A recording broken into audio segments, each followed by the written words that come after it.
Je suis devant le vélo cargo électrique Hiro, un co-développement entre Arc Industries et la jeune start-up Hiro. Partons à la découverte de cette histoire.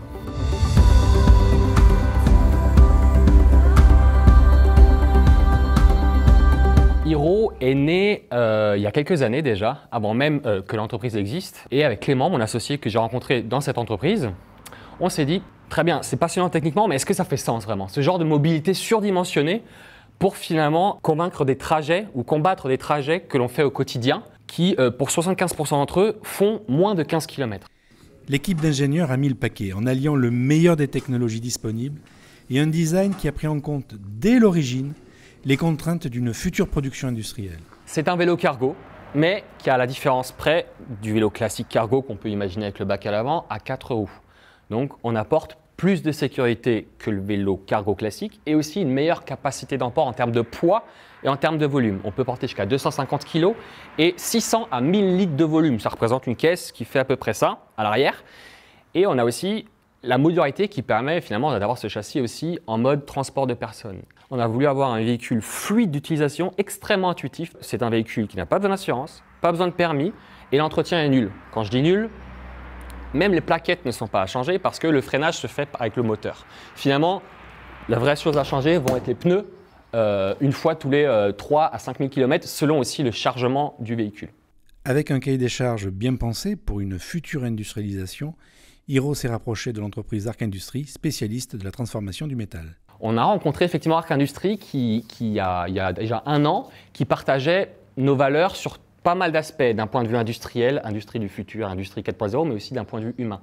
Parce que l'industrie, c'est pas que les machines, c'est aussi l'humain. Et si on arrive à lier les deux de façon à ce qu'il y ait une bonne cohabitation, on arrive à faire des miracles, même en France et en Europe.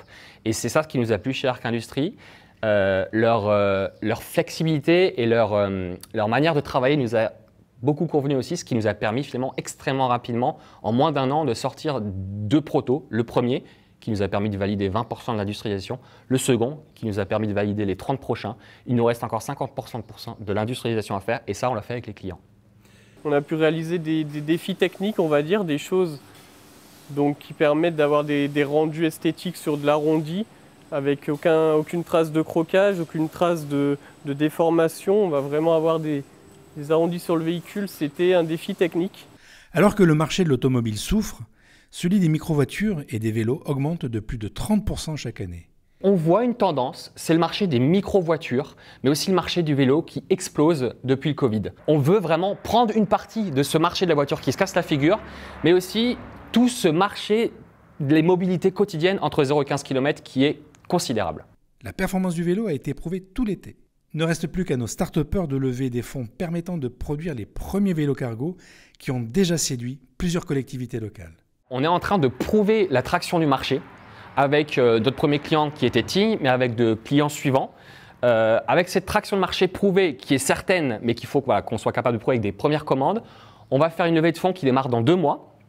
Levée de fonds qui est d'un montant de 500 000 € pour arriver à 1 million avec subvention pour vraiment développer une partie de brevets pour augmenter encore et améliorer la fluidité d'utilisation du véhicule, mais aussi pour terminer l'industrialisation et être capable de produire en grande série.